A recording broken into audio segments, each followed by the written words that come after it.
Yeah, I'm very happy to be here. I think after last Fly Green Fund seminar last year, my goal for this year was to actually learn Swedish. I'm sorry, I cannot come further than ett äpple. But I'll try. This presentation is in English. My name is Sierk de Jong. I'm from SkyNRG. For those who do not know SkyNRG, we supply biojet fuel. We take care of the certification, downstream logistics, sustainability. We're a co-founder of the Fly Green Fund, and we also engage in supply chain projects to get the supply chains up and running and get volumes into the market. And today I want to talk to you about kind of the big elephant in the room, right? The price premium. I want to, share my vision on how we can bridge this premium, how it's actually bridged today. But first I want to, revisit why this price premium is so important and why bridging it is so important. Because if we look at the biojet supply chain, so feedstock conversion technology, end use, we see that there are several challenges here. In the feedstock part, we see that there's a limited availability of sustainable feedstock. We also see that the price for the sustainable feedstock has skyrocketed over the last 10 years. So this is also a very big reason why biojet fuel is priced so high.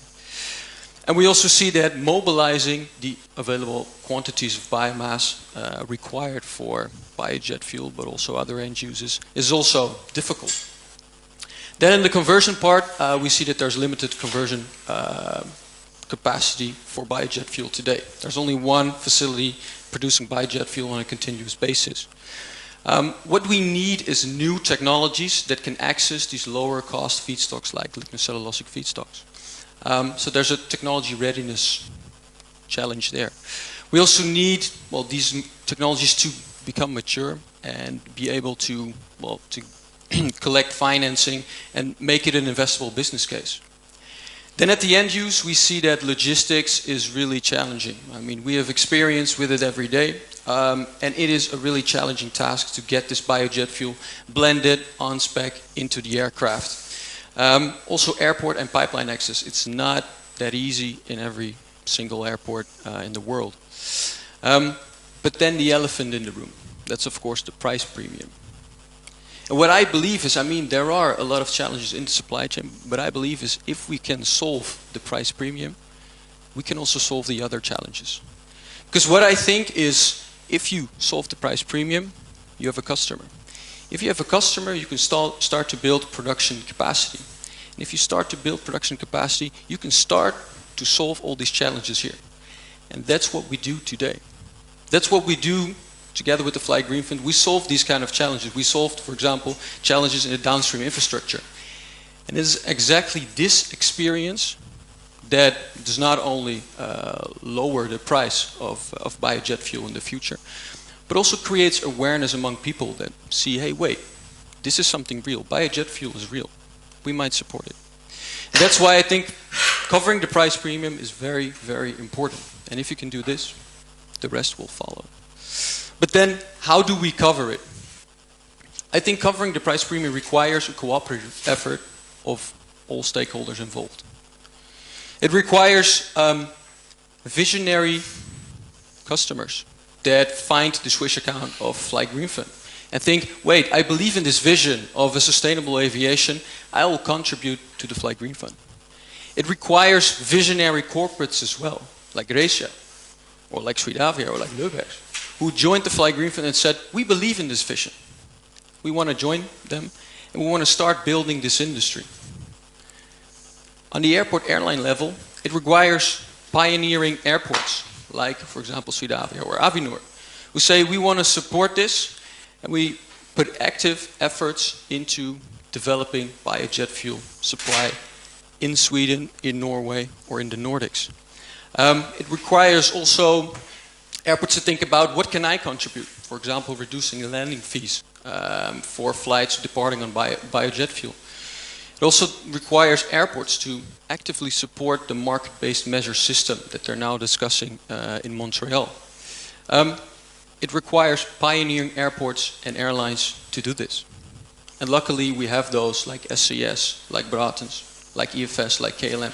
We have them here in the KLM, in the Fly Green Fund, so that's good. And this is a very important step. As I already said, this helps us to gain experience and create awareness. But in order to build production capacity, we need another ingredient. And that is support on the policy level. And support on the policy level, I'm not asking for specific subsidies on biojet fuel. What I'm asking for is just a level playing field with the road transport sector, for example. Or CapEx loans and grants to projects that want to build production capacity. And let me explain why this is a key ingredient for deploying capacity. Because if we look at recently signed offtake deals that have enabled production capacity, we see here different multi-year offtake deals. The last one, SG Preston JetBlue, was just announced last week or 2 weeks ago. If we add up all the capacity that was enabled by these offtake agreements, it's 160 million gallons per year. So to give a Swedish translation, 6 terawatt hours. And this is big, right? This is big. This is about 65% of Swedish annual jet fuel uptake. And if we then look at where do these offtakes take place, then we see that they all take place in the US. Whereas I have always said that if it's happening in the Nordics. I mean, you have a solid feedstock base. You have experience with biomass handling, biomass conversion, top-notch R&D institutes. We have sustainability-minded airlines, airports. Sustainability is deeply rooted in societal thinking. So I always said, if it's going to happen in the Nordics. But yet, it happens in the US. So why is that? The key lies in the level of policy support there. Because if we look at all these deals, and if we dive into the details, these deals were all enabled. These were announced as cost competitive with fossil jet fuel. And it's not because the technology is so cheap. No. It's because of co-funding schemes, like for example Fly Green Fund or the corporate program of KLM.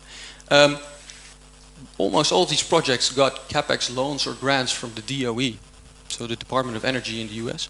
And there's the RFS system, which also includes jet fuel. So jet fuel is actively incentivized in the US, and that's why these deals could have gone through at cost competitive prices. And government policy support is not only important for just covering the premium. It's also sending a signal throughout the whole supply chain. Because if I talk to producers in Europe, they say, well, Sierk, you have a very nice talk about aviation and sustainability, but I'm just not going to produce biojet fuel because I get more money for my road biofuels. But it's also in R&D. If I talk to technology developers and they say, well, no, I'm not going to develop a platform for biojet fuel production because I just get more money for producing road biofuels. So why would I? When I'm in America, I don't have this discussion. So it's something to think about. And these governments who are willing to take this leap, who are willing to also include biojet fuel, are reaping the benefits as well. They're reaping the benefits of, well, local production, which means employment, which means development of clean tech sector, which means support to forestry sectors and agricultural sectors, which means that their airlines are more resilient against volatility for fossil jet fuel prices. So there are also benefits for the society involved. I mean, the NISA report quantified this. They quantified it, say if we're going to produce biojet fuel in the Nordics, if we're going to put 1 kroner in, we get 2.6 to 4.4 kroners out in societal benefits and environmental benefits. So it's quite a good investment. On the other hand, if we would start importing biojet fuel and not produce it locally, we would have to put 1 kroner in and only get 30 cents out. So that's why local production is important, and for local production you require local policy support.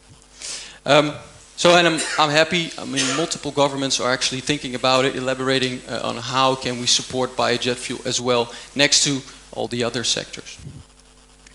So then, what are my thoughts on how can we cover the premium? What's the whole picture?